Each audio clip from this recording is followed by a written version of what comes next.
CBSE का weightage देखें कि किस चैप्टर से कितने मार्क्स का आता है।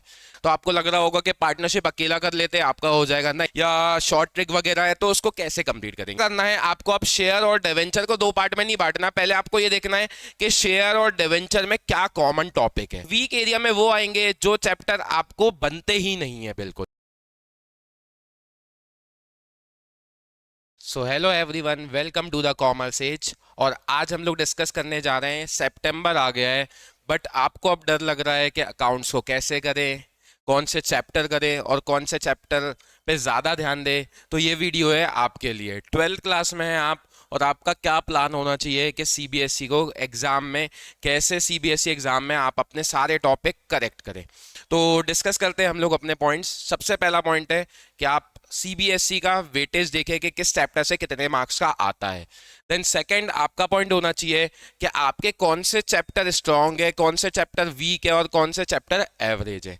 देन उसके बाद आपका जो अगला स्टेप आता है वो है डेली प्रैक्टिस।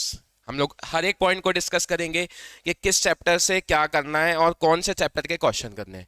लास्ट आपका जो है कि आपको एक नोटबुक बनानी है, वो मैं आपको बताऊंगा कि लास्ट में आपको कैसे एक नोटबुक बनानी है जिसमें आप अपनी मिस्टेक को सही कर पाए। तो लेट हम लोग स्टार्ट करते हैं आपका वीडियो। और वीडियो का पहला टॉपिक है वेटेज। तो बहुत सारे स्टूडेंट को ये नहीं पता होता कि किस चैप्टर से कितने मार्क्स का आता है, तो हम उसके लिए डिस्कशन करेंगे कि आज किस चैप्टर से कितने मार्क्स का आता है। देन स्टार्ट करते हैं। अब आप देखिए, ये आपको एक वेटेज दिख रहा होगा, इसका आप स्क्रीनशॉट भी ले सकते हैं। तो डिस्कस करते हैं कि मैंने यहाँ पर एक वेटेज बनाया हुआ है जिसमें कम मार्क्स, फिर ज़्यादा मार्क्स, फिर ज़्यादा मार्क्स, फिर ज़्यादा मार्क्स। इसको हम कैसे कवर करेंगे, अब स्टार्ट करते हैं। सबसे पहले आपका अगर पार्टनरशिप की बात करें तो पार्टनरशिप से आपका 36 मार्क्स का क्वेश्चंस आते हैं। अब डिस्कस करेंगे कि कैसे कैसे क्वेश्चन आते हैं, कितने एमसीक्यूज हैं। देन इसके बाद आपका जो 24 मार्क्स का है, 24 मार्क्स का जो है वो कंपनी वाली बुक से आता है। देन इसके बाद आपके ये जो फाइनेंशियल स्टेटमेंट है ये 12 मार्क्स का आता है। और लास्ट जो है आपका कैश फ्लो, कैश फ्लो से आपका आता है 8 मार्क्स का। डिस्कस करते हैं कि कैसे हमें पार्टनरशिप पे फोकस करना है। तो आपको लग रहा होगा कि पार्टनरशिप अकेला कर लेते हैं आपका हो जाएगा। नहीं, आप अगर पार्टनरशिप अकेला करेंगे तो आपकी गलती हो जाएगी। अगर आप 36 मार्क्स का पार्टनरशिप करते हैं और अगर आपके 36 मार्क्स में से थोड़े से भी कम हो गए मार्क्स, या आपका कोई टॉपिक क्लियर नहीं हो पाया, तो आप यहाँ पर फंस जाओगे। देन मेरा यही मानना है कि आपको सारी बुक्स इक्वली करनी है। वैसे तो आपकी 3 बुक है, ये जो आपके दोनों है ये एक ही बुक में आते हैं। जो आपका फाइनेंशियल स्टेटमेंट और कैश फ्लो है वो एक ही बुक में आता है। तो कैसे हमें करना है, कैसे हम अपने सिलेबस को आगे बढ़ा पाएंगे। तो सबसे पहला आपका टारगेट होना चाहिए कि आप करो कंप्लीट कैश फ्लो। बिकॉज जो कैश फ्लो है, कैश फ्लो आपका 8 मार्क्स का आएगा। अब 8 मार्क्स के लिए आपको क्या करना है, तो मैं आपको बता रहा हूं। कैश फ्लो का एक जो क्वेश्चन है वो आता है 6 मार्क्स का। कैश फ्लो का जो एक क्वेश्चन है वो 6 मार्क्स का आता है। तो अगर आप कैश फ्लो कंप्लीट कर लेते हो तो आपके 6 मार्क्स तो आ जाएंगे। इस बार कैश फ्लो जो आता है वो 2 पार्ट में आता है, या तो ऑपरेटिंग आता है या तो इन्वेस्टिंग आता है। अभी हम लोग नेक्स्ट वीडियो या अगले कुछ वीडियो में डिस्कस करेंगे कि आपका जो कैश फ्लो है वो आपको कैसे कंप्लीट करना है। इसमें भी कुछ शॉर्ट या शॉर्ट ट्रिक वगैरह है, तो उसको कैसे कंप्लीट करेंगे। तो आपको सबसे पहले क्या करना है, आपको अपना कैश फ्लो कंप्लीट करना है। जैसे ही आपने अपना कैश फ्लो कंप्लीट करा, मैं आपको बता रहा हूँ 6 मार्क्स का तो क्वेश्चन हो गया कैश फ्लो का। फिर इसके बाद 2 मार्क्स के आते हैं एमसीक्यूज। तो आपको क्या करना है, आपको सबसे पहले कैश फ्लो कंप्लीट करना है। कैश फ्लो के बाद फिर आपको उसके कुछ एमसीक्यूज वगैरह करना है जो आगे कुछ हम लोग प्रैक्टिस में करेंगे। फिर इसके बाद जो आपका सेकंड टारगेट होना चाहिए वो होना चाहिए फाइनेंशियल स्टेटमेंट। कैश फ्लो का मैंने आपको बता दिया 6 मार्क्स प्लस 2 मार्क्स के एमसीक्यूज होंगे। फिर इसके बाद बात करते हैं, अब आपको कंप्लीट करना है फाइनेंशियल स्टेटमेंट। फाइनेंशियल स्टेटमेंट अगर मैं बोलूँ ना, तो फाइनेंशियल स्टेटमेंट एक ऐसे 3-4 चैप्टर है जो आपको फ्री के मार्क्स देते हैं। अब कैसे समझते हैं हम लोग, तो फाइनेंशियल स्टेटमेंट का जो पहला चैप्टर है जिसमें हम लोगों को देखना पड़ता है हेड और सब हेड, तो इससे जो आपका क्वेश्चन आता है वो आता है 3 मार्क्स का। अब 3 मार्क्स के लिए बस आपको क्या करना है, आपको याद करना है कि किसके हेड क्या है, किसके सब हेड कौन सा है। अब इसके लिए भी हम कुछ शॉर्ट ट्रिक वगैरह लेके आएंगे जिसमें आप फाइनेंशियल स्टेटमेंट के हेड और सब हेड याद कर लोगे। तो सेकंड जो आपकी स्टेप होना चाहिए कि आपको फाइनेंशियल स्टेटमेंट करना है जिसमें आपके 3 मार्क्स आ जाए। देन इसके बाद आपका जो टारगेट होना चाहिए वो होना चाहिए कि आपका जो कंपेरेटिव एंड जो कॉमन साइज है, आपके एक दो स्टेटमेंट है, एक कंपैरेटिव एंड कॉमन साइज। बच्चों ये जो है इसमें आपको फ्री के मार्क्स मिलते हैं अगर आप फॉर्मेट वगैरह याद कर लो कि कैसे कंपैरेटिव बनता है और कैसे कॉमन साइज बनता है। तो आपका ये जो है फाइनेंशियल स्टेटमेंट 3 मार्क्स तो यहां से हो गए, 4 मार्क्स यहां से हो गए, और जो 4 मार्क्स है वो आपको दे देगा रेशियो।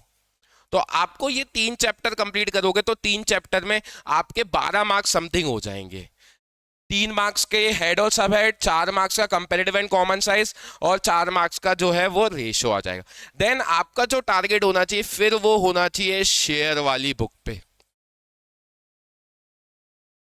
अब ये शेयर वाली बुक कैसे करना है आपको पता होगा बच्चों, इसमें 2 चैप्टर हैं, बट आपको पता है 2 चैप्टर के लिए आपको यहां पर कितने मार्क्स मिलने वाले हैं, आपको यहां पर मिलने वाले हैं 24 मार्क्स। तो आपको पता चल गया होगा कि ये चैप्टर कितना ज्यादा आपके लिए इंपॉर्टेंट है। तो आपको क्या करना है, आपको अब शेयर और डिवेंचर को 2 पार्ट में नहीं बांटना, पहले आपको ये देखना है कि शेयर और डिवेंचर में क्या कॉमन टॉपिक है। बिकॉज आपको पता है शेयर और डिवेंचर में कुछ ऐसे कॉमन टॉपिक है, जैसे मैं अगर बोलूं एक टॉपिक है आपका अदर देन कैश, तो ये जो अदर देन कैश वाला टॉपिक है आपको इसको साथ में ही करना है। शेयर वाला साथ में कर लिया और डिवेंचर वाला साथ में कर लिया, तो ये हो गया आपका कंपनी वाला चैप्टर। कंपनी वाले चैप्टर में आपको ज्यादा जो ध्यान देना है 6 मार्क्स के क्वेश्चन के लिए वो देना है प्रोराटा वाले क्वेश्चन में। प्रोराटा इसमें आता ही है, प्रोराटा हो गया, प्रोराटा के बाद रीइश्यू हो गया। तो आपको इन सारे टॉपिक पे ज्यादा ध्यान देना है, इससे आपको मिलेंगे कितने मार्क्स, 24 मार्क्स। नेक्स्ट हम लोग सबसे बड़े टॉपिक की बात करते हैं, जो आपका सबसे बड़ा टॉपिक है वो है पार्टनरशिप। अब पार्टनरशिप कैसे करना है मैंने आपको बता दिया कि हाँ ये वाले टॉपिक इस टाइप से आपको करना है, बट अब जो नेक्स्ट आता है वो आपका सबसे बड़ा टारगेट है। और सबसे बड़ा टारगेट क्या है कि आपको पार्टनरशिप कंप्लीट करना है, जो आपको कितने मार्क्स दिलाएगा, जो आपको दिलाएगा 36 मार्क्स। अब 36 मार्क्स को कैसे करें तो वो भी हम डिस्कस करते हैं। तो 36 मार्क्स लाने के लिए आपको सबसे पहले तो फंडामेंटल पे ध्यान देना पड़ेगा।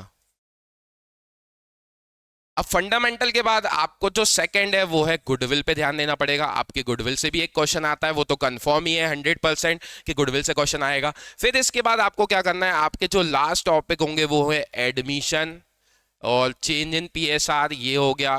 फिर आपका जो 4th नंबर का है वो है रिटायरमेंट और डेथ। फिर लास्ट जो 5th नंबर का है वो है आपका डिसोल्यूशन।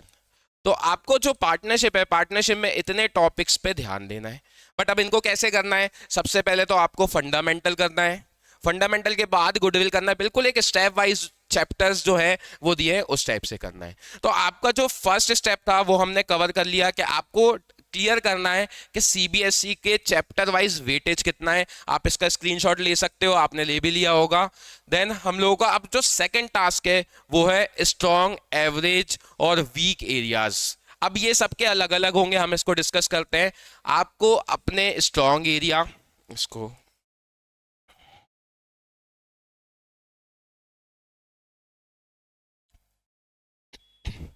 आपको क्या करना है, आपको अपने स्ट्रॉन्ग एरिया देखना है। सबसे पहला पॉइंट होगा आपका स्ट्रॉन्ग एरिया, देन इसके बाद सेकंड आपका एवरेज, थर्ड आपका होगा वीक एरिया।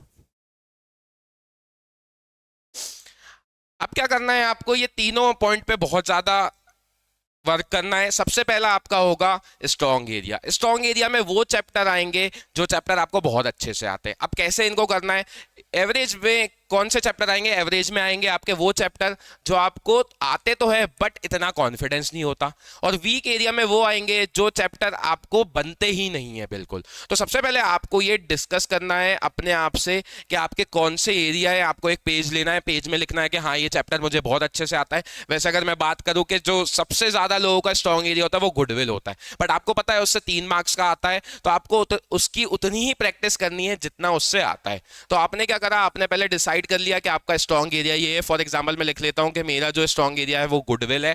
आपका जो स्ट्रॉन्ग एरिया है वो आप अपने हिसाब से लिख सकते हैं। और एवरेज एरिया जो थोड़ा बहुत आता है या कॉन्फिडेंस नहीं बन पाता, जैसे मैं इसमें लिख लेता हूं डिसोल्यूशन।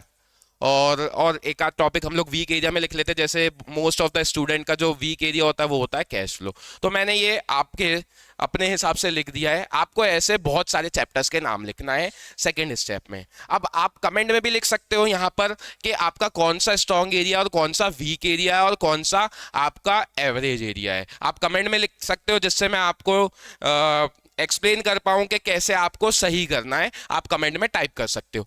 तो अब हम लोग बात करते हैं कि इसके बाद आपको क्या करना है। इसके बाद आपको जो आपका स्ट्रॉन्ग एरिया है उनमें थोड़ा सा टाइम देना है, बट जो आपका एवरेज एरिया उनमें और थोड़ा ज्यादा टाइम देना है। वीक एरिया को आपको क्लियर करना है। वीक एरिया जैसा कैश फ्लो है, तो कैश फ्लो के कंसेप्ट बार बार देखो, देन वो क्लियर हो जाए। तो आपको सबसे ज्यादा जो मेहनत है वो इस पे करनी है। देन इसके बाद जो आपका एरिया होगा वो आपको एवरेज एरिया पे वर्क करना है, और लास्ट जो आपका होगा वो होगा आपके स्ट्रॉन्ग एरिया। तो आपको रैंकिंग ऐसे देना है कि फर्स्ट मेरी प्रियोरिटी ये है, सेकंड प्रियोरिटी जो है वो मेरी ये है, और थर्ड जो प्रियोरिटी है वो मेरी ये होना चाहिए। तो हमारा जो सेकंड वाला पॉइंट था, जो मैंने आपको बताया था स्टार्टिंग ऑफ द वीडियो में, कि हमारा पहला होना चाहिए कि हमें सीबीएसई का वेटेज पता होना चाहिए। दूसरा जो हमें हमारे स्ट्रॉन्ग वीक एरियाज पे कैसे वर्क करना है वो। अब आता है थर्ड मैंने आपको पहले भी वीडियोस में बताया हुआ है कि थर्ड आपको डेली प्रैक्टिस करनी है।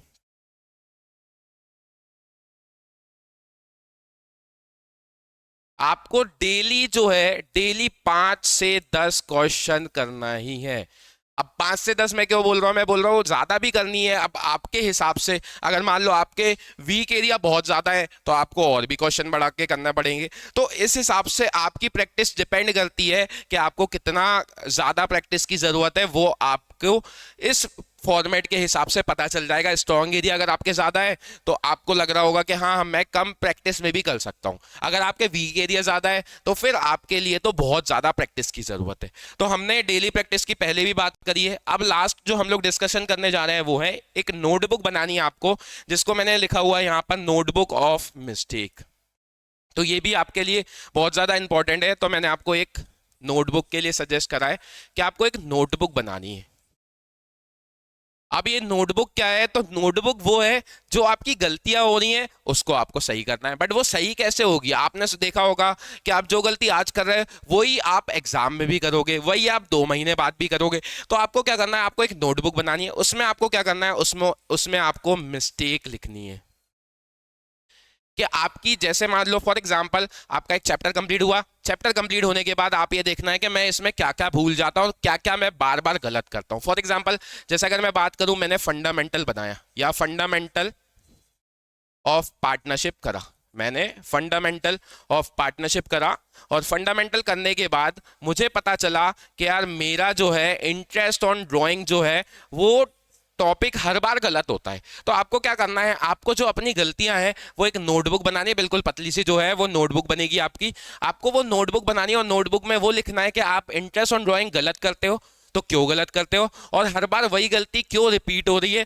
अगर आप ये लिखोगे तो अगली बार जो आपकी गलती है वो सुधर जाएगी। तो मैंने आपको 4 स्टेप बताई कि अगर सितंबर के बाद भी अगर आप स्टार्ट कर रहे हो तो आपके ये 4 पॉइंट है, इसके बेसिस पे आप अपना रिजल्ट इंप्रूव कर सकते हो। सबसे पहले सीवीएचसी का वेटेज देखो कि किस चैप्टर से कितना आता है। देन सेकंड, आप अपने वीक, स्ट्रॉन्ग और एवरेज एरिया को डिस्कस करो और उसको इंप्रूव करो। थर्ड पॉइंट आपका आएगा डेली प्रैक्टिस। आपको डेली 10 से 12 क्वेश्चन प्रैक्टिस करनी है।